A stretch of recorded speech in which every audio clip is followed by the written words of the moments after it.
Hello dear student, स्वागत है आपका आईआर स्टडी चैनल के इस प्लेटफॉर्म पे। आज हमारी बायोलॉजी की 5वां लेक्चर रहने वाला है, जिसमें हम पढ़ेंगे जो आपका चौथा लेक्चर था उसमें हमने पढ़ा था हीमोफीलिया के बारे में। यानी हम जो आनुवांशिक विकार थे, आनुवांशिक जो डिसऑर्डर थे उनके बारे में पढ़ रहे थे। और लिंग का निर्धारण किस प्रकार से होता है, लिंग डिटर्मिनेशन इन ह्यूमन, यानी मानव में जो लिंग निर्धारण होता है वो किस प्रकार से होता है, वो टॉपिक हमने पूरा क्लियर पढ़ लिया था। इसके बाद उसका जीनोटाइप और फिनोटाइप भी देख लिया था। इसके बाद जो अनुवंशिक विकार थे उस पर हमने बात की थी। अनुवंशिक विकार में सबसे पहले हमने हीमोफीलिया को लिया था, और इसके बाद में हम सिकल सेल एनीमिया है, इसके बाद फिनाइल कीटोरिया का रोग है, देन इसके बाद में हम पढ़ेंगे वर्णांता। जो भी इम्पोर्टेंट डिसऑर्डर होंगे वो हम सारे पढ़ेंगे, ठीक है। तो इसके बाद जो रहेगा वो रहेगा हम क्रोमोसोमल डिसऑर्डर, यानी जो गुणसूत्रीय विकार होंगे उन पे बात करेंगे। तो आइए अपने टॉपिक की ओर आगे बढ़ते हैं। जो अपना टॉपिक है वो है सिकल सेल एनीमिया। जो डिसऑर्डर कौन सा है? सिकल सेल एनीमिया, ठीक है। सिकल सेल एनीमिया की बात करते हैं अपन, तो सिंपल सा अगर एक जनरल साइंस की बात करें तो निम्न में से वह रोग कौन सा है जिसमें आरबीसी का आकार हंसिए के रूप का हो जाता है, या आरबीसी का आकार कैसा हो जाता है? हंसिए के जैसा हो जाता है। तो वो सभी जानते हैं सिकल सेल एनीमिया। लेकिन ये एक बहुत ही नॉर्मल बात है कि जब आरबीसी का आकार हंसिए जैसा हो जाता है, जब आरबीसी का क्या यानी बहुलीकरण होता है, बहुत सारी आरबीसी ज्वाइन होती रहती, मिलती रहती, तो इसका आकार बिल्कुल हंसिए जैसा हो जाता है, तो उसको हम सिकल सेल एनीमिया कहते हैं। लेकिन हमें यहाँ जो एग्जाम के पॉइंट ऑफ व्यू से देखना है, जिस तरह से अगर मैं बता दूं लैब असिस्टेंट 2018 और 16 का जो पेपर, इसको कंपैरिजन करना आप कभी मतलब जब पढ़ने बैठो तो 18 और 16 का जो पेपर, इसको कंपैरिजन करके देखना। जो 2016 वाला जो पेपर था काफ़ी स्टैंडर्ड लेवल का बनाया गया था, काफ़ी उसमें टफ चीज़ें पूछी गई थी। तो कहने का मतलब है हमें बहुत डीप से भी पूछा जा सकता है, तो हमें यह कारण पता करना है कि वो किस कारण हो सकता है। यहाँ देखें, यह रोग जनक से, यह पहला पॉइंट है आपका कि यह रोग जनक से संतति में तभी प्रवेश करता है जब नर और मादा दोनों इस रोग के वाहक होते हैं। जबकि हमने जो हीमोफीलिया पढ़ा था उसमें मादा वाहक हो सकती है, क्या होती है? मादा वाहक होती है, नर वाहक नहीं होगा। लेकिन अपन इस रोग की बात करें तो जो पहला पॉइंट होगा, यहाँ पे आपको थोड़ा सा दिख नहीं रहा होगा, लेकिन मैं पॉइंट सारे बोल दूंगा और आपको लिखने का समय भी दूंगा। तो आप देखें, यह रोग जनक से संतति में तभी प्रवेश करता है जब नर और मादा दोनों इस रोग के क्या हो सकते हैं? दोनों इस रोग के वाहक होने चाहिए। नर और मादा दोनों इस रोग के वाहक होने चाहिए। पहले इस रोग की कंडीशन ये है। देन इसके बाद में इस रोग का कारण क्या है? दूसरा जो पॉइंट है, इस पॉइंट को आप इंपॉर्टेंट करना एग्जाम के पॉइंट ऑफ व्यू से। हमारे लिए ये पॉइंट ज्यादा इंपॉर्टेंट रहेगा, यानी 2 पॉइंट इंपॉर्टेंट है, वो बता दूंगा कौन से इंपॉर्टेंट है। इस रोग का कारण देखो, हीमोग्लोबिन अणु की, यानी जो हीमोग्लोबिन अणु होता है आपका HB, ब्लड के अंतर्गत आपका हीमोग्लोबिन होता है, उसमें हीमोग्लोबिन में मतलब आरबीसी होती है, WBC और प्लेटलेट्स जो अणु होते हैं।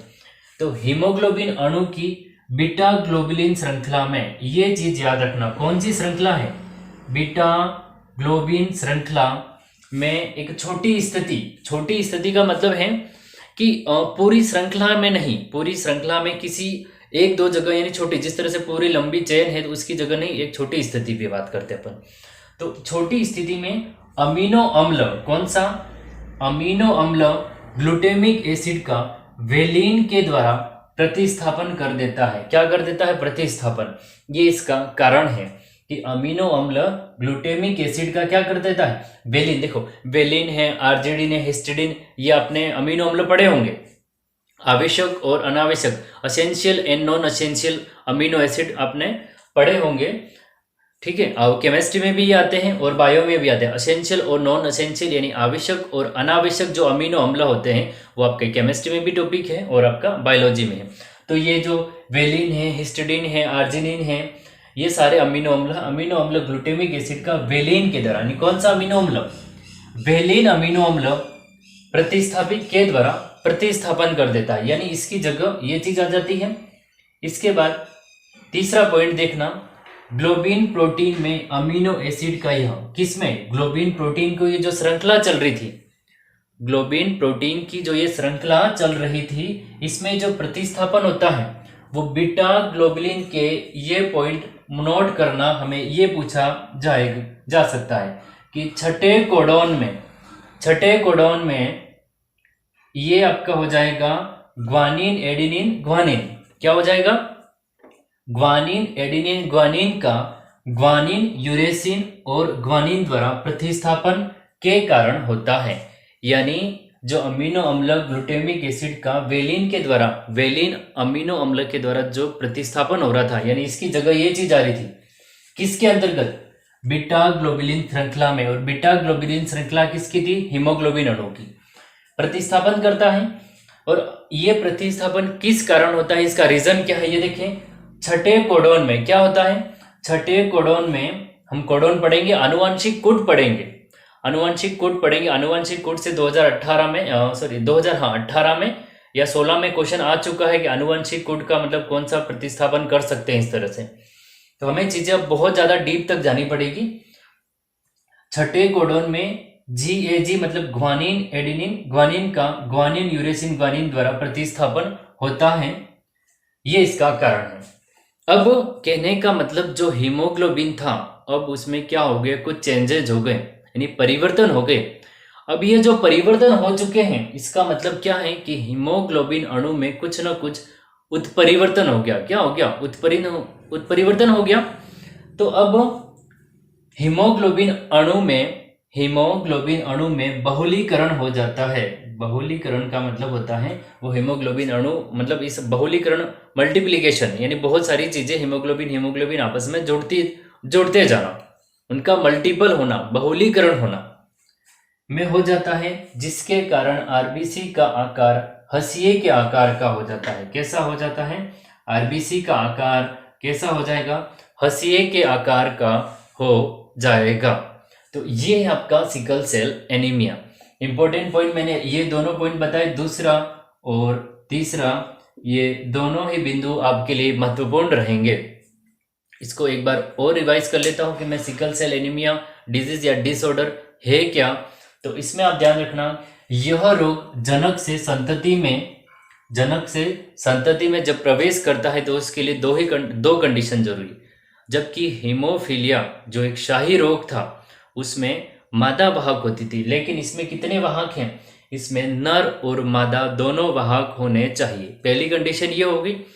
किस कारण होता है, तो हीमोग्लोबिन अणु की बीटा ग्लोबुलिन जो श्रृंखला होती है, उसकी छोटी स्थिति का मतलब होता है किसी एक जगह पे अमीनो अम्ल ग्लूटामिक एसिड का वेलिन अमीनो अम्ल द्वारा क्या होता है, प्रतिस्थापन हो जाता है। और ग्लोबुलिन प्रोटीन में अमीनो एसिड का यह प्रतिस्थापन बीटा ग्लोबुलिन जीन के छठे कोडोन में ग्वानिन एडेनिन ग्वानिन और ग्वानिन यूरेसिन ग्वानिन के द्वारा प्रतिस्थापन के कारण होता है। अब जो आपका हीमोग्लोबिन है उसमें कुछ परिवर्तन हो गया, उत्परिवर्तन आ गया। तो इस प्रकार जिससे उत्परिवर्तित हीमोग्लोबिन अणु में बहुलीकरण होता है, मल्टीप्लिकेशन होता है, बहुत सारे हीमोग्लोबिन अणु जुड़ते जाते हैं, जिससे हीमोग्लोबिन में उपस्थित जो आरबीसी है, उस आरबीसी का आकार हंसिए का रूप लेता है। अगर आरबीसी का आकार होता है द्विअवतलात्मक कह सकते हैं या द्विबिंबात्मक, इसका वास्तविक आकार होता है, लेकिन अब हो गया हंसिए के आकार का हो जाता है। ये आपका सिकल सेल जो एनीमिया था डिसऑर्डर, ये कंप्लीटली हमने पूरा पढ़ लिया है। इतना काफी है अपने लिए, ठीक है। जो भी पूछा जा सकता है पॉसिबिलिटी इसके अंदर से ही है। सारे जो इंपॉर्टेंट पॉइंट थे वो मैंने आपको बता दिए। अब इस पॉइंट को आप लिख लें एक बार, देन इसके बाद में हम पढ़ते हैं आपका जो फिनोइल क्यूटेरिक है, इसके बारे में पढ़ सकते हैं, या फिर देख लेंगे आपका वर्णांधता ले लेते हैं, जो कलर ब्लाइंडनेस है उसको पढ़ते हैं। अब इसको एक बार उतार लीजिए।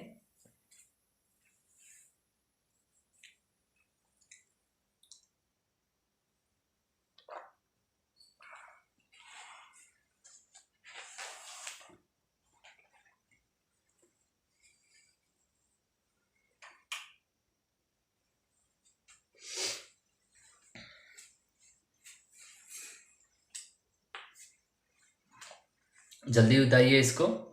ठीक है, अब मैं इसको रब कर लेता हूँ, आप इसका स्क्रीनशॉट ले लें। हाँ, इसके बाद बात करते हैं हम वर्णांतता की।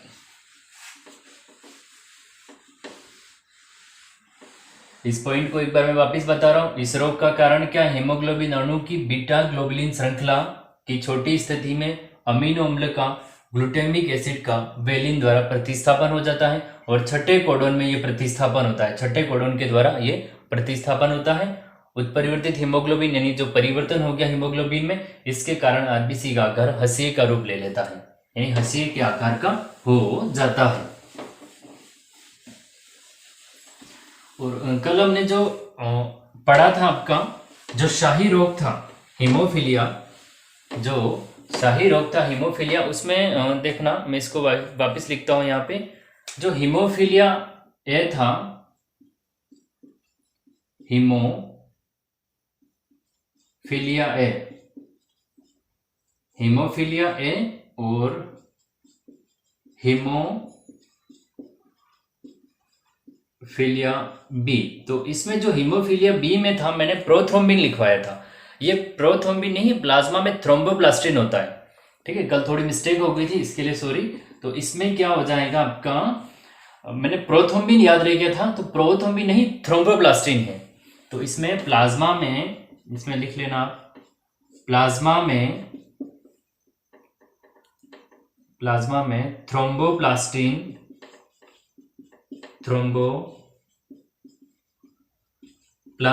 की, प्लाज्मा में थ्रोम्बोप्लास्टिन की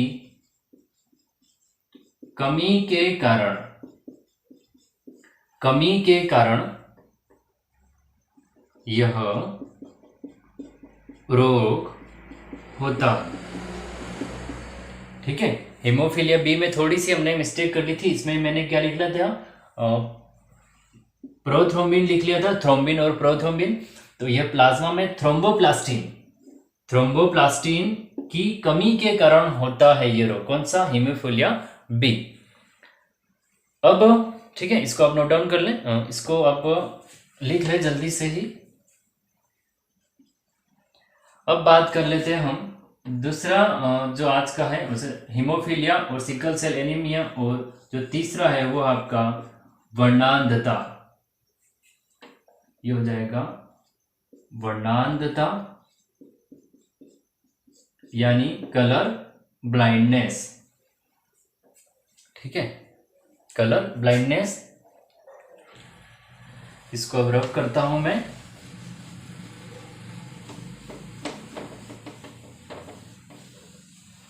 देखो, ये एक्स संलग्न डिसऑर्डर है कहने का मतलब। अभी जब हमने जो तीनों पढ़े ना, इस चीज को आप याद रखना। ठीक है, अगर हमें ये एक्स और वाई संलग्न क्या है, लेकिन ये जनरली बताने की जरूरत नहीं होती है, ये कॉमन सेंस है कि एक्स संलग्न गुणसूत्र, सॉरी एक्स संलग्न जो डिसऑर्डर है उसमें, यानी पिता से बेटे में भी जा सकता है और पिता से पुत्री में और पुत्री से उसके पोते में भी जा सकता है। ठीक है, यानी नाना से जो मतलब उसकी बेटी है और बेटी का जो बेटा है, उस तरह से लड़कियों में भी जा सकता है।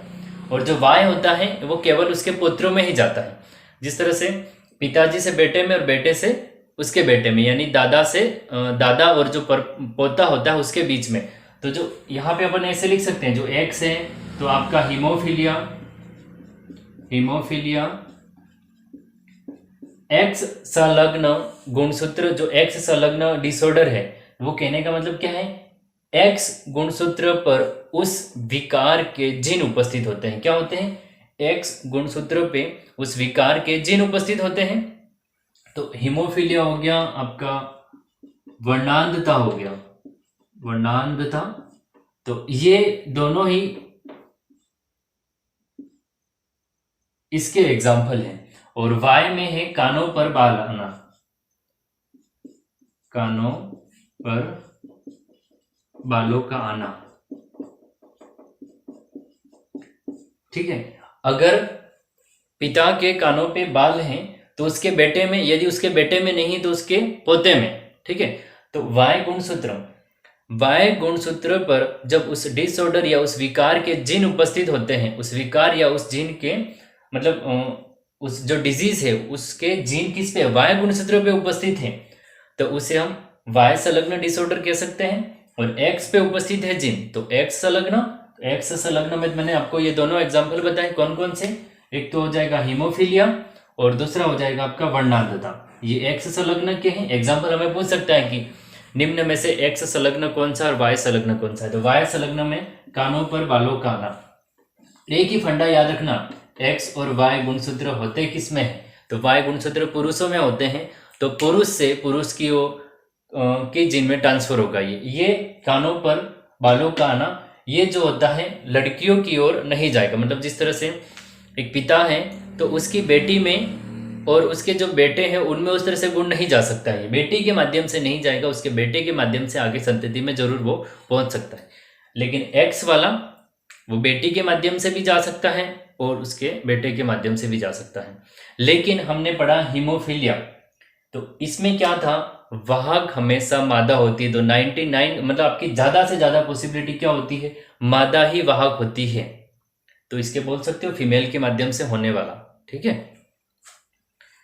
ये पॉइंट आप ध्यान रखना कि एक्स और वाई दोनों चीजें याद रखना।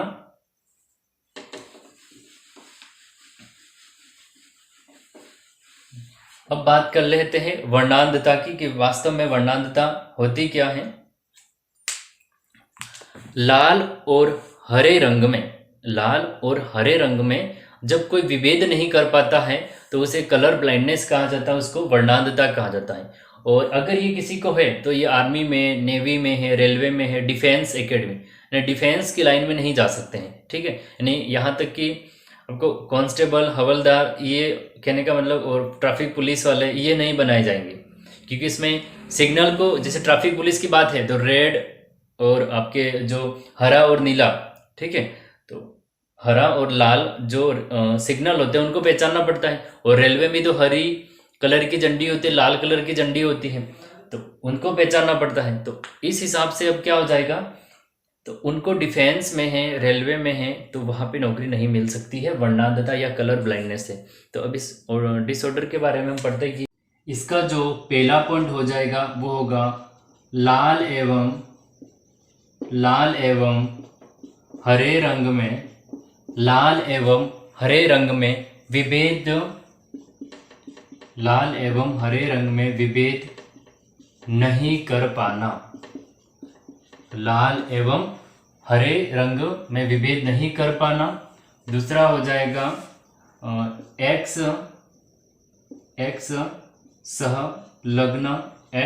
सहलग्न विकार है। ठीक है, एक्स संलग्न विकार है कहने का मतलब जीन एक्स पे होंगे। देन इसके बाद में हम कह सकते हैं कि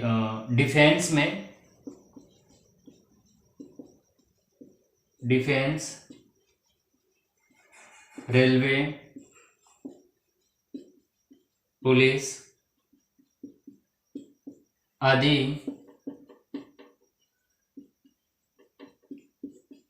सेवाओं में, रेलवे पुलिस आदि सेवाओं में शामिल नहीं हो सकते हैं, शामिल नहीं हो सकते हैं। ठीक है, ये इसके एक नॉर्मल पॉइंट हो गए, सामान्य जानकारी। कि पहला पॉइंट कौन सा है कि हाँ, ये थोड़ा ध्यान रखना कि लाल और हरे रंग, इसको थोड़ा हम कह सकते हैं कि हाँ, ये एक जो जनरल साइंस होती है वहां से भी हमें पूछा जा सकता है कि वर्णांधता में कौन से दो रंगों की पहचान नहीं कर पाते हैं, तो वो हो जाएगा लाल एवं हरे रंग में विभेद नहीं कर पाना। क्या हो जाएगा, लाल एवं हरे रंग में विभेद नहीं कर पाना। इसके बाद एक्स संलग्न विकार है, और एक्स संलग्न का मतलब बताया कि जो विकार, जो डिसऑर्डर के जो गुण है वो कहाँ पे होंगे, वो अपने एक्स गुणसूत्र पे होंगे। डिफेंस, रेलवे, पुलिस आदि सेवाओं में शामिल नहीं हो सकते हैं। तो ये भी कारण बता दिया कि क्यों नहीं हो सकते हैं। ठीक है, अब हम पढ़ते हैं कि वर्णांधता होती है वो दो टाइप की है, लाल और हरे रंग की। तो अब इनको क्या कहते हैं साइंस की भाषा में, ये हमारे लिए पॉइंट सबसे ज्यादा इंपॉर्टेंट रहने वाला है। जिस तरह से यहां लिख सकते हो आप, लाल रंग की वर्णांधता यानी कलर ब्लाइंडनेस, लाल रंग की वर्णांधता, और ये है आपका हरे रंग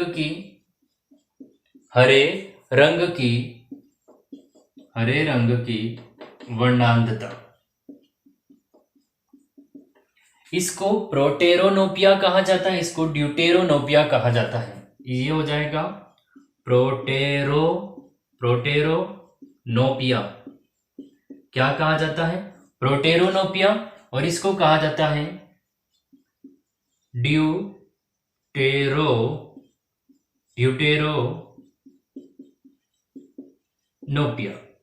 ये आपके लिए दोनों पॉइंट इंपॉर्टेंट रहेंगे, इसको आप इंपॉर्टेंट कर लें, हमें एग्जाम में ये पूछा जा सकता है। मैं अभी बता रहा हूं, हमें डीप से डीप पढ़ना है, यानी जितना हो सके उतना डीपली जाना उन चीज़ों में। यानी कहने का मतलब लैब असिस्टेंट 11-12 का स्टैंडर्ड नहीं, हमें बीएससी लेवल तक के स्टैंडर्ड को, जो आपके सेकंड ग्रेड के लेवल तक के जो क्वेश्चन सोल्व कराए थे उनको देखना।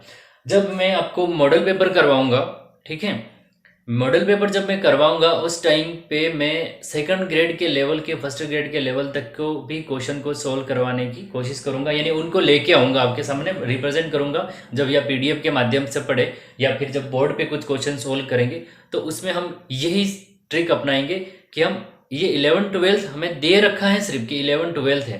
अब पेपर का स्टैंडर्ड देखना, जो 2016 वाला है वो काफ़ी मतलब लेवल का बनाया हुआ है। तो लाल रंग की वर्णांधता प्रोटेरोनोपिया, और हरे रंग की जो वर्णांधता है वो है ड्यूटेरोनोपिया। तो इन दोनों पॉइंट को आप याद रखें, ये दोनों हमारे लिए इंपॉर्टेंट होंगे कि लाल और हरे रंग में विभेद नहीं कर पाना, एक्स संलग्न, यानी एक्स जीन पे क्या हो जाएगा, एक्स जो गुणसूत्र होगा उस पे जीन होगा। रेलवे, डिफेंस, पुलिस आदि सेवाओं में शामिल नहीं कर सकते, ये तीनों नॉर्मल पॉइंट है, ये हमारे लिए इंपॉर्टेंट पॉइंट है। इसको कहा जाता है प्रोटेरोनोपिया, ठीक है, और इसको जो कहा जाता है वो है ड्यूटेरोनोपिया। इसको आप जल्दी से उतार लिए। इसके बाद हम देखते हैं कि इसमें रोगी की परसेंट प्रायिकता क्या है, इसके बाद में स्वस्थ की प्रायिकता क्या है, और वाहक की प्रायिकता क्या होगी। ये तीनों चीज़ें हम अलग अलग से देखेंगे, क्योंकि हमें पूछ सकता है कि मतलब कोई माता है उसमें या वाहक है या पिता रोगी है, तो उनके होने वाले बच्चों में जो ये वर्णांधता होगी उसकी क्या प्रायिकता रह सकती है। ये चीज़ें इस तरह से थोड़ा हमें घुमा फिरा के भी पूछेगा। तो ये उतारिए, इसके बाद हम इसका क्रॉस टेस्ट करवा लेते हैं।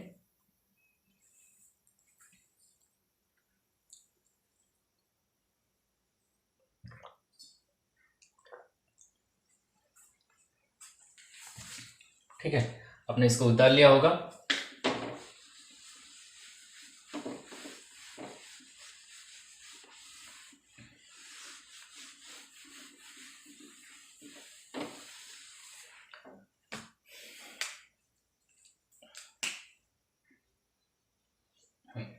यहाँ देखें जिस तरह से मेल, और इसमें जो गुणसूत्र होंगे वो आपके एक्स और वाई गुणसूत्र हो जाएंगे। कौन से होंगे? एक्स और वाई गुणसूत्र।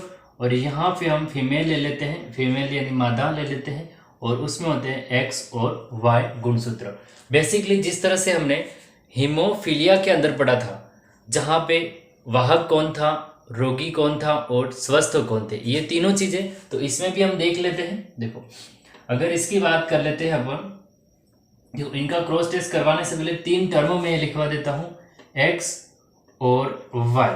हम कौन सा पढ़ रहे हैं? एक्स संलग्न, तो इसके बाद में एक्स और एक्स और एक्स और एक्स। यहां देखें, अगर जो कलर ब्लाइंडनेस कौन से जीन है, सी पे होंगे तो ये क्या हो जाएगा, फिर यदि एक सी पे है और दोनों सी पे है तो क्या हो जाएगा। अब इसमें देखिए आप कि x पे है, अगर x पे कलर ब्लाइंडनेस के जो जीन प्रेजेंट है x गुणसूत्र पे, तो ये आपका रोगी होगा। अगर 2x है, ठीक है, यानी कौन सा, सॉरी यहाँ पे मैंने गलत लिख लिया, यहाँ पे आपके जो y गुणसूत्र हो जाएंगे,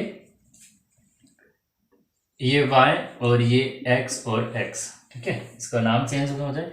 इसके बाद में यहाँ पे हम लिख सकते हैं ये होगा वाहक। जिस प्रकार हीमोफीलिया में एक्स पे एच लिखा था तो वो वाहक था एक, और अभी भी इसमें वही कंडीशन काम कर रही है। जो फीमेल होती है, जो मादा होती है, वो कभी भी रोगी नहीं होगी अगर वो वाहक है, तो वाहक कभी भी क्या नहीं होगा, रोगी।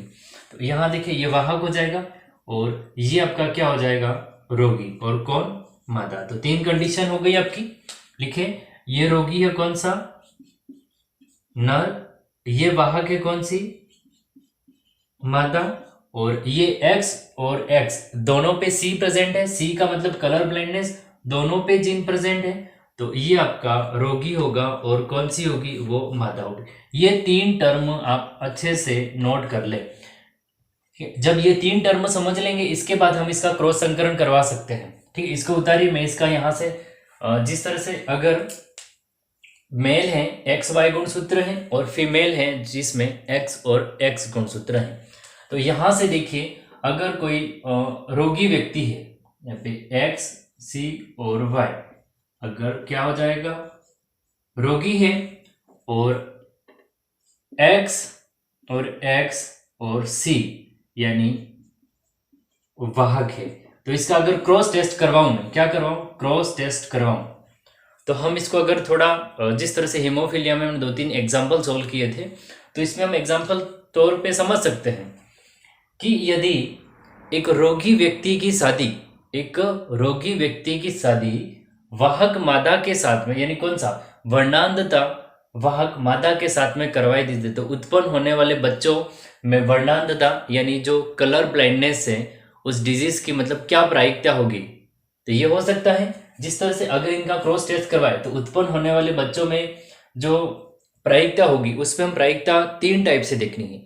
स्वस्थ बच्चे भी हो सकते हैं, और कुछ में रोग भी हो सकता है, और कुछ वाहक भी हो सकते हैं। लेकिन वाहक कभी भी याद रखना, वाहक जो होगा वो लड़की ही होगी।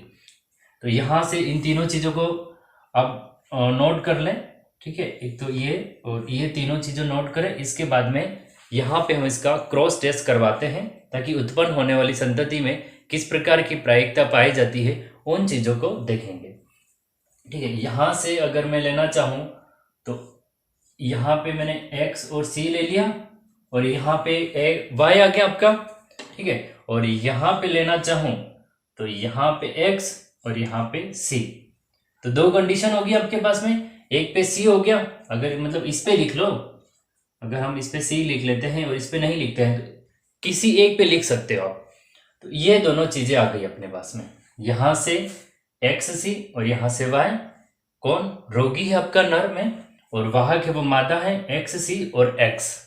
इसके बाद में देखें, ठीक है, ये देख लिया, रोगी कौन होगा, नर, वाहक है वो मादा होगी, और डबल X पे C लिखा, इसका मतलब क्या हो जाएगा, वो हो जाएगा रोगी या फिर मादा।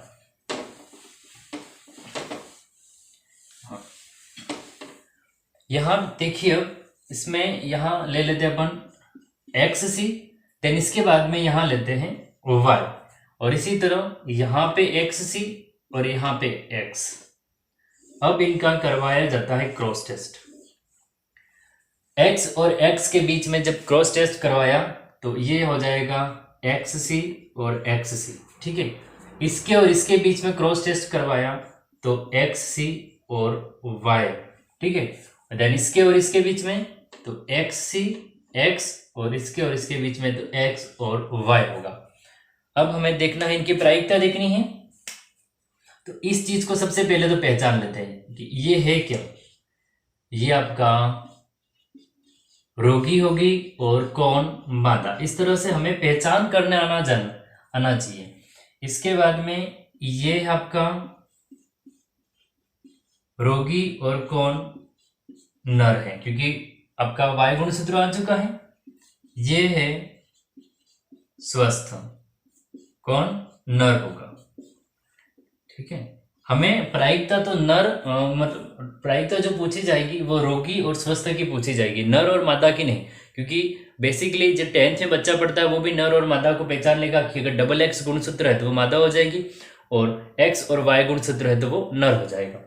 इसके बाद में इस चीज को देखते हैं, ये आपका XC और X है, तो यानी ये है वाहक। और फिर से दोबारा बता रहा हूँ, वाहक हमेशा यानी रोगों का जो संचरण करने वाली होती है वो हमेशा माता होती है। ठीक है, तो इसमें हमारा हो जाएगा वाहक। तो अब हमें प्रायिकता को पहचानना है क्या करना है, प्रायिकता को पहचाना, चारों चीजों को तो हमने पहचान लिया। अब हमें लिखना है यहाँ पे कि रोगी कौन है। तो रोगी कितने हैं यहाँ देख लेते हैं, 1 और 2। तो रोगी कितने हो जाएंगे, 2 आपके, यानी 50% तो रोगी है। इसके बाद में हम बात करते हैं किसकी, वाहक की। किसकी बात करते हैं, वाहक की। तो आपकी वाहक होगा वो 50% होगा, क्योंकि ये जो रोगी है उसको हम प्लस वाहक भी कह सकते हैं, क्योंकि मादा में जब रोग होगा तभी तो वो वाहक होगी, और जब वाहक है तभी तो वो रोग होगी। तो यहाँ पे वाहक कितने हैं, 2 यानी 50%। अब हम स्वस्थ की बात कर लेते हैं। अब स्वस्थ कितने हैं, तो यहाँ पे स्वस्थ भी 50% ही होगा। चीजों याद रखना, पहला रोगी, वाहक और आपका स्वस्थ, ठीक है, ये हो जाएगा स्वस्थ, और ये भी जो होगा वो 50% होगा। कैसे, क्यों, क्योंकि ये X और Y यानी जो स्वस्थ है वो नर है, क्या है, ये स्वस्थ तो है 1 यानी 25%, लेकिन वाहक कभी भी रोगी नहीं होता है, वाहक कभी भी रोगी नहीं होता है। तो इसका जो हो जाएगा वो 50%। तो ये चीजें आप नोट कर लें, तीनों पॉइंट, रोगी 50%, वाहक 50%, स्वस्थ 50%। वाहक हमेशा मादा होती है और वो कभी भी क्या नहीं होगा, वो कभी भी रोगी नहीं हो सकती है। इन चीजों को उतार ले आप। इसके बाद में हम पढ़ते हैं डाउन सिंड्रोम क्या है, टर्नर सिंड्रोम क्या है। और जो टर्नर सिंड्रोम है यहाँ से क्वेश्चन आ चुका है, तो इस बार पॉसिबिलिटी रहेगी आपके डाउन सिंड्रोम से क्वेश्चन आने की। तो एक बार आप वर्णांधता को लिख लें, कलर ब्लाइंडनेस पॉइंट लिखवा दिए, इसको एक बार अगर पूरा समझ लेते हैं। तो वर्णांधता या कलर ब्लाइंडनेस का सिंपल सा मीन होता है लाल और हरे रंग की पहचान नहीं कर पाना। यह एक आनुवंशिक रोग है, एक्स संलग्न है, यानी जो जीन उपस्थित होते हैं वो एक्स पे उपस्थित होते हैं। इसके बाद डिफेंस में, जैसे आर्मी हो गया, मतलब नेवी हो गया, उनमें जॉब नहीं मिल सकती इसके रीजन से। पुलिस में, ट्रैफिक पुलिस में भी नहीं जा सकते हैं, रेलवे में भी नौकरी नहीं मिल सकती। ये एक बेसिक पॉइंट हो गए। इसके बाद में ये हमने क्रॉस टेस्ट करवा लिया इसका, तो इस क्रॉस टेस्ट से हमें क्वेश्चन पूछे जा सकते हैं। जल्दी से आप इसको उतार लीजिए। इसके बाद में रफ करते हैं और हम पढ़ते हैं डाउन सिंड्रोम के बारे में।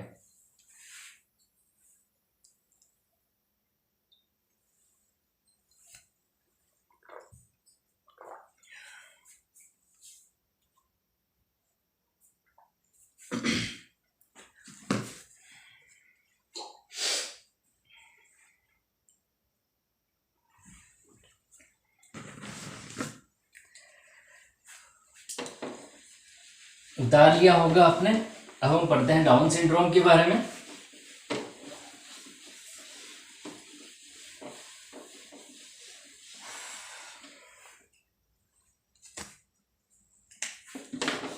जो फोर्थ आपकी अब जो ऑर्डर मतलब अब जो आपके डिसऑर्डर आएंगे, अब जो विकार आएंगे वो गुणसूत्रीय विकार है। क्या है, गुणसूत्रीय विकार है।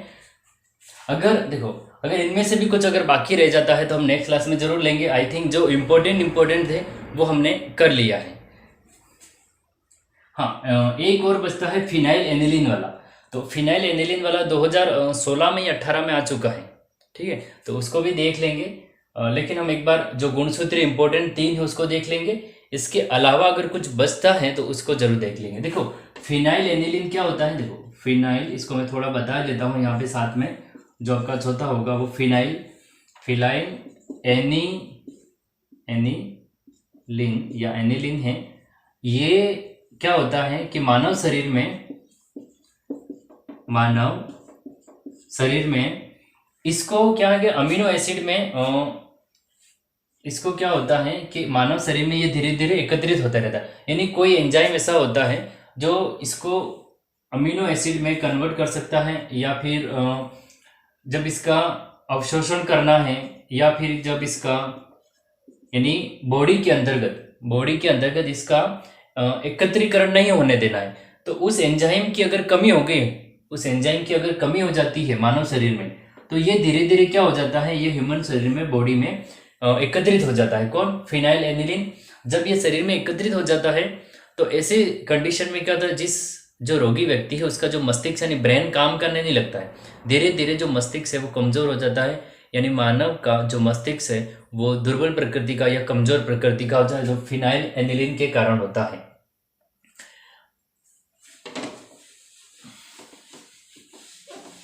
तो ये इस प्रकार की हमने जो एक्स संलग्न गुणसूत्र वाली डिजीज थी ये पढ़ ली। अब जो है वो आपके गुणसूत्रीय विकार पे आती है। कौन सी आ जाती है? गुणसूत्रीय विकार पे, जो मुख्य रूप से गुणसूत्रों पे ही डिपेंड करती है। यानी जिस तरह से कुछ गुणसूत्र मादा में कमी हो गई या कुछ गुणसूत्र फीमेल मेल में कमी हो गई, तो किस प्रकार से डिसऑर्डर हो सकता है या उत्पन्न होने वाली वो हो जाएगी आपकी डाउन सिंड्रोम। क्या हो जाएगी? Down syndrome.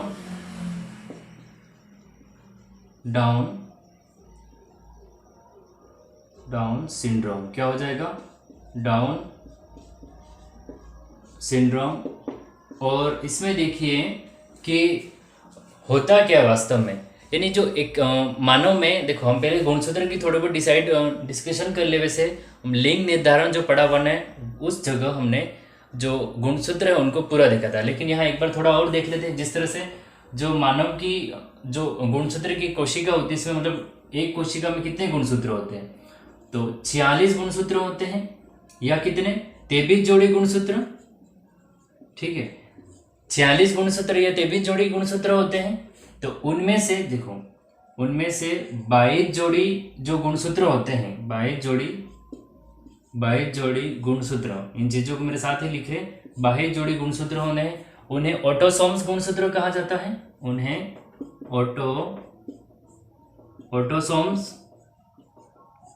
ऑटोसोम्स गुणसूत्र कहा जाता है या ऑटोसोम्स कहा जाता है। और ये नर और मादा दोनों में समान होते हैं। इन चीजों को याद रखना। 22 जोड़ी जो गुणसूत्र होते हैं नर और मादा दोनों में समान होते हैं। और कौन से होते हैं? ये XX वाले होते हैं। ठीक है, इसके बाद में देखें जो 23वां गुणसूत्र, कौन सा? आपका 23वां जो गुणसूत्र होता है, 23वां गुणसूत्र नर में क्या होता है? X और Y होता है। क्या होता है? X और Y। यानी जो लिंग का निर्धारण होता है वो पुरुष के द्वारा होता है, वो नर के द्वारा होता है। क्यों? क्योंकि इसमें X और Y गुणसूत्र हैं आपके। अब ये तो एक बेसिक जानकारी होगी। ठीक है, और जो ये दो गुणसूत्र होते हैं X और Y गुणसूत्र, इसको हम क्या कहते हैं? लिंगीय गुणसूत्र कहते हैं। X और Y गुणसूत्र को क्या कहते हैं?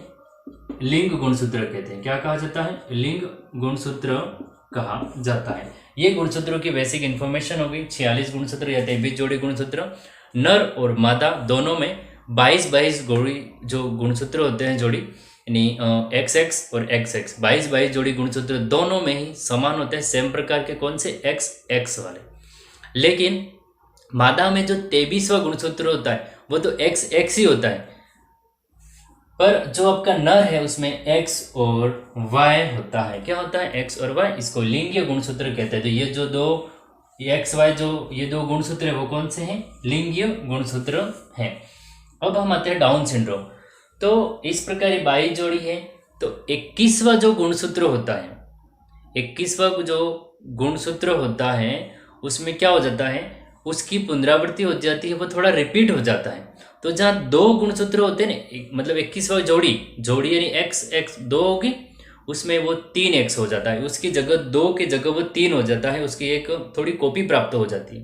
तो ऐसे समय में उस गुणसूत्र की अधिकता से, अगर ये थोड़ा और इसका कारण पूछा जाए तो कारण क्यों सकता है? तो जो मादा में अंडाणु का जो मतलब अंडाणु जो निर्माण होते हैं वो अनियमित हो जाते हैं। उसमें जो अनियमितता होती है, उस अनियमितता के कारण ये जो मादा में 21वां गुणसूत्र है इसकी एक प्रतिलिपि प्राप्त होने की कंडीशन में XX 3X हो जाते हैं 21 की जगह।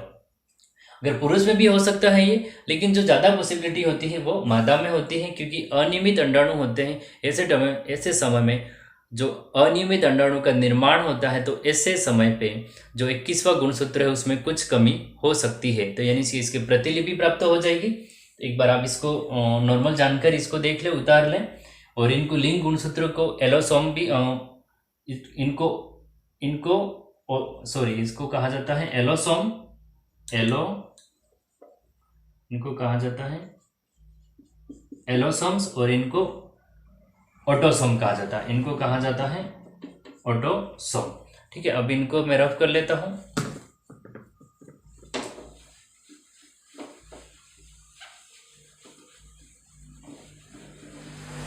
अब देखिए डाउन सिंड्रोम के बारे में बात कर लेते हैं कि 21वां गुणसूत्र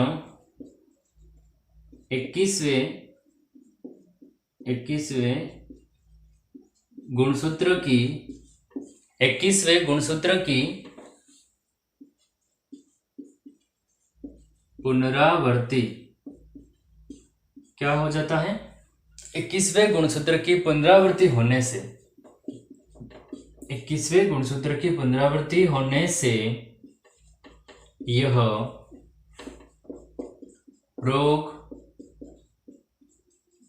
होता है। कौन सा? डाउन सिंड्रोम होता है। अब कैसे होता है यहां मैं लिख रहा हूं, ठीक है, इसको ध्यान में रखना आप कि जिस तरह से देखें यहां पे आपका हो जाएगा 22 और 22 जोड़ी गुणसूत्र, ठीक है, प्लस x और y, तो ये तो हो गया आपका नर, यानी इसको अपन यूं कह सकते हैं 22 नहीं, इसको 44 लिख लेते हैं। 44 और 44 और 44 और 44 x और y, तो 45 46 45 46।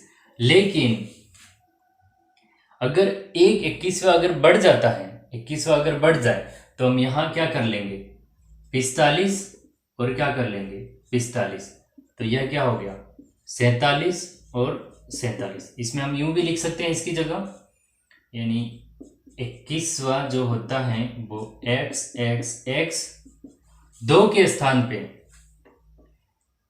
मतलब इस 2 के स्थान पे 2 के स्थान पर 3 x x x गुणसूत्र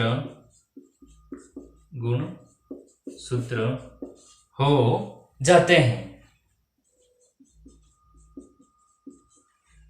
ठीक है, तो इस कारण ये हो गया। तो अब इसमें क्या हो गया, एक गुणसूत्र अधिक हो रहा है। किसमें? इनमें क्या हो रहा है, एक गुणसूत्र अधिक। तो 21वें गुणसूत्र की अधिकता के कारण होने वाला सिंड्रोम डाउन सिंड्रोम कहलाता है। ये इसका रीजन हो गया। अब हमें पढ़ने हैं, और हाँ, इसका एक कारण वो ही बता सकता हूँ, मतलब इसका क्या कारण है कि कारण ये भी हो सकता है। ये तो सारी चीजें हमने लिख ली कि महिला में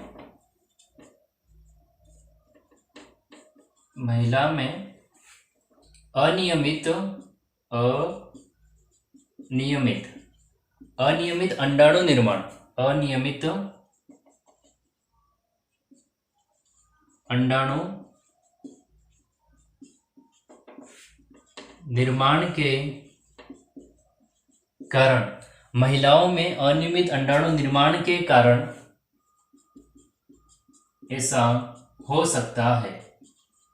ठीक है, ऐसा वास्तव में होता है। ठीक है, महिलाओं में अनियमित अंडाणु निर्माण के कारण ऐसा हो सकता है, मतलब ये रोग होने की पॉसिबिलिटी ज्यादा हो जाती है। इसको उतार लीजिए। अब इसके लक्षण पढ़ लेते हैं, मतलब कि यहाँ का देखो, इसमें लक्षण तो मुख्य रूप से अगर लक्षण पूछे तो जो जीभ होती है वो काफी बड़ी हो जाती है, मोटी हो जाती है, और जो सिर का मतलब आकार होता है वो असामान्य हो जाता है। जैसे सामान्य मनुष्यों का जो सामान्य सिर होता है, ठीक है, लेकिन अगर ये डिसऑर्डर है उनको, तो उसका जो मस्तिष्क का आकार होगा, सर का जो आकार होगा वो थोड़ा बड़ा होगा, असामान्य सा जैसा होगा। पैरों और हाथों की जो हथेलियां होगी मोटी और भद्दी सी हो जाएगी, काफी बड़ी हो जाएगी। नेत्र होंगे, जो आंखें होगी थोड़ी तिरछी हो जाएगी। इस तरह से सामान्य लक्षण है। तो यहाँ जो मैं इसके सिम्टम्स लिख रहा हूँ, ठीक है, इसके कॉजेज या सिम्टम्स, तो इसके जो लक्षण हैं वो मैं जो लक्षण बोल रहा हूँ वो आप लिख सकते हो। तो पहला लक्षण आप लिखें कि मस्तिष्क होता है वो असामान्य हो जाता है, मस्तिष्क असामान्य हो जाता है। तो इसका पहला लक्षण लिख लिया, यहाँ पे लिख लेते हैं। पहला लक्षण मस्तिष्क असामान्य हो जाता है। इसके बाद में दूसरा लिखें, हाथ एवं पैरों की जो हथेलियां होती है वो मोटी और भद्दी सी दिखाई देती है, मतलब थोड़ा असामान्य जैसी हो जाती है, मोटी हो जाती है। तो हाथ एवं पैरों की हथेलियां मोटी व भद्दी दिखाई देती है। दूसरा इसका लक्षण हो गया। इसके बाद में तीसरा लक्षण लिख सकते हैं हम, जो नेत्र होती है, जो आंखें होती हैं वो तिरछी हो जाती है, यानी थोड़ा टेढ़ा दिखाई देना, उसको थोड़ा टेढ़ा दिखता है, जिससे मतलब हम बोलते हैं ना कि टेढ़ा देखना या तिरछा देखता है। तो आंखें कैसी, मतलब तिरछी हो जाती है, आंखों का तिरछा होना। 3 पॉइंट हो गए इसके। और चौथा है, ये इंपॉर्टेंट पॉइंट है आपका चौथा, जो ललाट होता है, ये वाला भाग, ये ललाट होता है, ये बड़ा हो जाता है। ललाट क्या होता है? असामान्य और काफी बड़ा हो जाता है। तो पहला मतलब मस्तिष्क है, असामान्य हो जाता है। ये ललाट वाला भाग भी असामान्य हो जाता है। हाथ पैरों की अंगुलियां, ये जो हथेलियां होती है वो बड़ी और अभद्दी सी हो जाती है। फिर इसके बाद में लिखवाया, जो नेत्र हैं वो आपके क्या हो जाएंगे? वो तिरछे हो जाएंगे। तो ये इसके लक्षण हो गए। 21वें गुणसूत्र के पुनरावृत्ति से होने से ये रोग हो जाता है। ये इसकी सामान्य पूरी जानकारी पढ़ ली। 2x की जगह 3x हो जाते हैं, इसकी प्रतिकॉपी हो जाती है एक x गुणसूत्र की। इसके बारे में इसमें और भी पढ़ सकते हैं कि इसे मंगोलियन रोग भी कहा जाता है। क्या कहा जाता है? मंगोलिज्म रोग या मंगोलियन रोग। अब ऐसा क्यों कि जो मंगोलिया देश है वहां भी इस प्रकार के डाउन सिंड्रोम ज्यादा पाए जाते हैं। तो इस जो रोग हो जाता है उस व्यक्ति को मंगोलियन बेवकूफ या मंगोलियन इडियट भी बोल सकते हैं, या मंगोलियन मूर्ख भी बोलते हैं। तो इस पॉइंट को भी हम यहाँ नोट डाउन कर सकते हैं। ठीक है, यहाँ आप इस पॉइंट को, जिस तरह से ये पॉइंट लिख लिया, तो इसके बाद ये लक्षण लिख लिया हमने। लक्षण के बाद में ये सारे पॉइंट लिखते रहे आप साथ साथ में। इसके बाद इस रोग से ग्रसित व्यक्ति को, इस रोग से ग्रसित व्यक्ति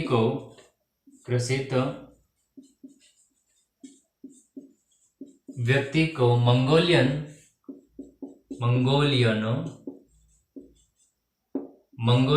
मूर्ख या मंगोलियन इडियट, ठीक है, मंगोलियन इडियट या मंगोलियन मूर्ख भी कहा जाता है,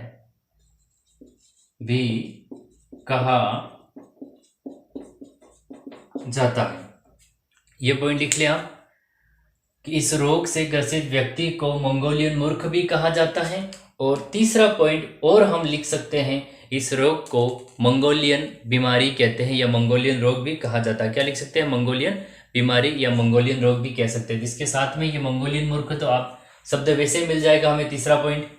तो तीसरा हम क्या लिख सकते हैं कि इस रोग को क्या कहते हैं? इस रोग को मंगोलियन बीमारी या मंगोलियन रोग या मंगोलियन डिजीज कहा जाता है।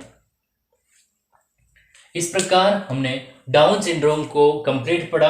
किस रोग, मतलब किस गुणसूत्र से होता है और कारण क्या हो सकता है। मादा में अनियमित अंडाणु निर्माण इसका मुख्य कारण भी हो सकता है। 2x की जगह 3x हो जाते हैं। इस रोग से ग्रसित व्यक्ति को मंगोलियन मूर्ख कहते हैं। देन इसके बाद में क्या कहा जाता है? इस बीमारी को मंगोलियन भी कहते हैं। लक्षण बता दिए मैंने, ठीक है। और ये गुणसूत्र 47 हो जाते हैं, एक गुणसूत्र अधिक हो जाता है, ये भी बता दिया। अब बात करते हैं टर्नर सिंड्रोम की। कौन से सिंड्रोम की? टर्नर सिंड्रोम की। इसको आप एक बार उतार लीजिए, हम आते हैं टर्नर सिंड्रोम पे।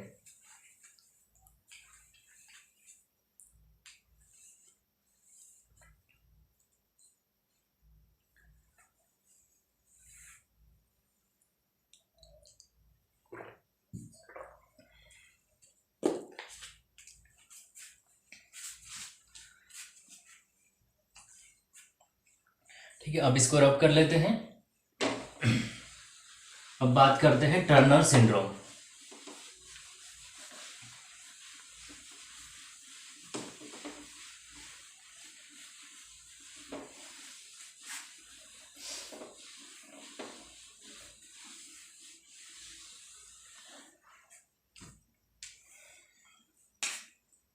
दूसरा जो हो जाएगा वो होगा आपका टर्नर सिंड्रोम। दूसरा है जो अपना है टर्नर सिंड्रोम। अब टर्नर सिंड्रोम पे बात करते हैं। देखो, अगर टर्नर सिंड्रोम के साथ में ही क्लाइनफेल्टर अगर सिंड्रोम को लेके चलते हैं तो ये थोड़ा और इजी हो जाएगा। अगर हम मतलब इसमें क्या तुलनात्मक अध्ययन करें ना, यहाँ पे टर्नर सिंड्रोम ले ले और यहाँ पे क्लाइनफेल्टर सिंड्रोम ले ले, तो ये हमें ज़्यादा बेटर रहेगा। अब इसका रीज़न क्या है, क्योंकि टर्नर सिंड्रोम किस में होता है, फीमेल में होता है, और क्लाइनफेल्टर जो सिंड्रोम होता है वो आपका मेल में होता है। और ये एक गुणसूत्र की कमी से होता है, तो ये अधिकता से होता है। इसमें जो मादा होती है वो बांझ होती है और इसमें जो पुरुष होता है बांझ होता है।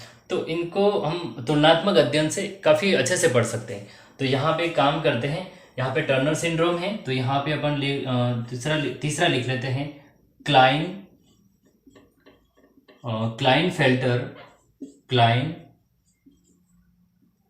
क्लाइनफेल्टर सिंड्रोम, क्लाइनफेल्टर या जब का हो जाएगा सिंड्रोम। ठीक है, अब इन दोनों में हम अंतर पढ़ लेते हैं। अब इसे तीसरा, और अगर इस तरह से पॉइंट मिटाना चाहे तो मिटा ले, कोई दिक्कत नहीं है। ठीक है, अब थोड़ा डिफरेंस कर लेते हैं हम। पहली बात तो ये होता है फीमेल में, ठीक है, फीमेल में होता है। तो पहला पॉइंट आप यही नोट कीजिए कि टर्नर सिंड्रोम फीमेल में होता है, और इसमें पहला पॉइंट नोट कीजिए कि क्लाइनफेल्टर सिंड्रोम मेल में होता है। ठीक है, ये पहला पॉइंट हो गया, टर्नर सिंड्रोम फीमेल में, ये मेल में होता है। इसके बाद एक गुणसूत्र की कमी से एक एक्स गुणसूत्र की कमी से यह रोग होता है, यह रोग होता है। एक एक्स गुणसूत्र की कमी से यह रोग होता है। तो इसमें लिख सकते हैं दूसरा पॉइंट, एक एक्स गुणसूत्र की अधिकता से यह रोग होता है। एक एक्स गुणसूत्र की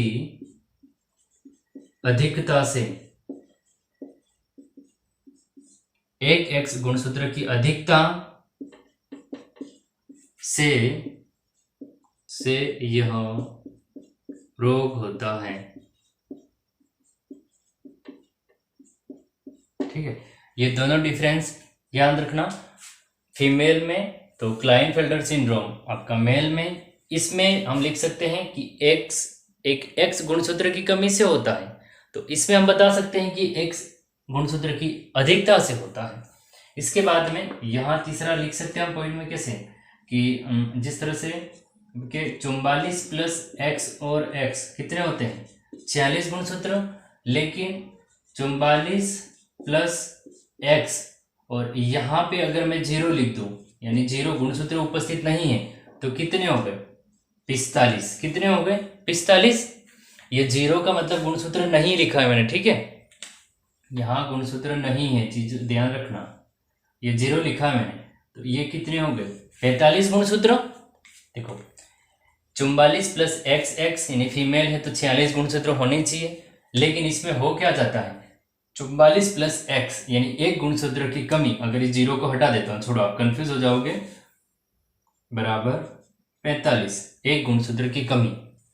और यहाँ पे क्या होता है इसमें ध्यान रखना, यहाँ पे अगर तीसरा पॉइंट लिखिए अपन तो 44 प्लस, वो लिख सकते हैं 44 प्लस लिखना है प्लस एक्स और वाई यानी 46 गुणसूत्र।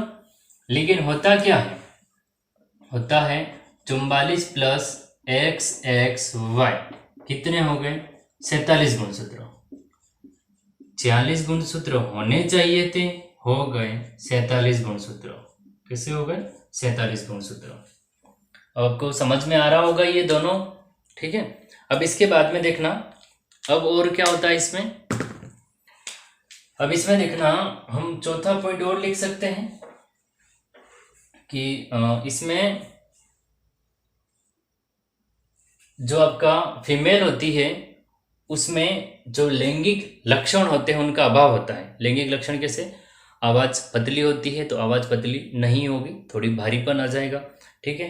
अंडाशय का जो परिवर्तन है जो विकसित है वो अच्छा होना चाहिए। तो अंडाशय का विकास पूर्ण रूप से नहीं होगा, स्तनों का विकास पूर्ण रूप से नहीं होगा। तो ये लिख सकते हैं कि मादा के लैंगिक लक्षणों का अभाव, मादा के द्वितीयक ऐसा पूरा लिख सकते हैं, ठीक है। मादा के द्वितीयक लैंगिक लक्षणों का या मादा के लैंगिक लक्षणों का अभाव,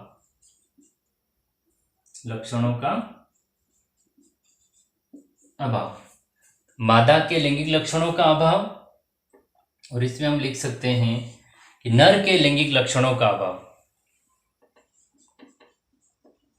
नर के लैंगिक लक्षणों का अभाव, नर के लैंगिक लक्षणों का अभाव। और कोष्टक में लिख सकते हैं कि जो फीमेल वाले गुण होते हैं वो नर में आ जाते हैं, जो फीमेल वाले जो गुण होते हैं वो नर में आ जाते हैं, जैसे आवाज होती पतली हो जाती है, ठीक है। इसके बाद शरीर पे जो बाल होते हैं पुरुष के, तो इसकी तुलना में इसका जो शरीर होता है वो थोड़ा बहुत चिकना हो जाता है। इसके बाद स्तनों का विकास, तो जो फीमेल के जो लक्षण होते हैं वो आ जाते हैं नर में। तो यहाँ कोष्टक में लिख सकते हैं फीमेल के लक्षण मेल में आ जाते हैं, ठीक है। इसको ऐसे भी लिख सकते हैं फीमेल के लक्षण मेल में आना। अब इसके 1-2 पॉइंट और हैं, लेकिन इसको रफ करना पड़ेगा, इसलिए मैं पूरा एक बार समझा देता हूं। अब इसको उतारिए, इसके बाद इसको रफ करते हैं। देखो, टर्नर सिंड्रोम फीमेल में होता है और क्लाइनफेल्टर सिंड्रोम मेल में होता है। एक एक्स गुणसूत्र की कमी से होने वाला रोग है और एक एक्स गुणसूत्र की अधिकता से होने वाला रोग क्लाइनफेल्टर सिंड्रोम है। 44 + XX 46 गुणसूत्र हो गए, लेकिन हो क्या गया 45, क्योंकि एक एक्स गुणसूत्र नहीं था। इसके बाद में 44 + XY 46 गुणसूत्र हो गए मेल में, लेकिन हो क्या गया एक एक्स और बढ़ गया, XXY 3 हो गए, मतलब 2 थे इसकी जगह, तो यहाँ पे 47 गुणसूत्र, एक अधिक हो गया। मादा के लैंगिक लक्षणों का अभाव और द्वितीयक लैंगिक लक्षण सभी बच्चे जानते हैं कि जिस तरह से मैंने बताया कि यहाँ पे लिख सकते हैं हम अभाव, और इसके बाद में हमें पॉइंट और नोट करने पड़ेंगे। यहाँ पे नर के लैंगिक लक्षणों का अभाव, फीमेल के लक्षण मेल में आ जाते हैं। इसके बाद में हम देखो द्वितीयक लैंगिक लक्षण में आपको बता देता हूँ, हम 5वां पॉइंट इसके साथ में ही नोट कर लेते हैं, ठीक है। 5वां पॉइंट इसके साथ में ही नोट कर लेते हैं। ये इसका चौथा है, ये इसका 5वां पॉइंट है। ध्यान रखना, द्वितीयक लैंगिक लक्षणों के अंतर्गत आपको लिखना है कि जो मादा होती है उसमें स्तनों का विकास या स्तनों का जो परिवर्तन है वो पूर्ण रूप से नहीं हो पाता है। इसके बाद जो आपका अंडाणु है उसका विकास नहीं हो पाता और थोड़ी बहुत आवाज़ भारी हो जाती है। तो ये आपके फीमेल के लक्षण हो गए। यहाँ ध्यान रखना, नर के लैंगिक लक्षणों पे शरीर पे बालों का कम होना, शरीर थोड़ा चिकना होना, और इसके बाद में हो जाएगा कि जो नर होता है उसकी आवाज़ होती है वो थोड़ी पतली हो जाती है। कैसे हो जाती है? पतली, और स्तनों का विकास हो जाता है। तो ये इसके द्वितीय लैंगिक लक्षण आ गए, अभाव, तो फीमेल के लक्षण इसमें आ गए। अब इसके बाद में देखें, इसमें हम लिख सकते हैं अंडा, इसके मुख्य रूप से याद रखना अंडाशय का विकास नहीं हो पाता है। तो इस कारण ये जो होगा वो क्या हो जाएगा आपका, इसमें अंडाशय का विकास या अंडा, इसमें आप लिखना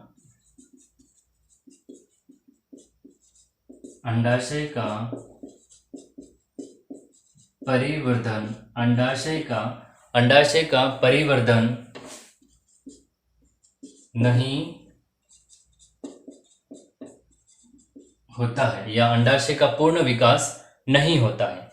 तो अब इसको मैं मिटाता हूं यहाँ पे, ठीक है, इसको यहाँ मिटाता हूं, और इसमें ये वाले लिख लेना कि फीमेल के जो लक्षण हैं, और इसका 5वां पॉइंट ये हो जाएगा, जो फीमेल के लक्षण हैं वो मेल में आ जाते हैं।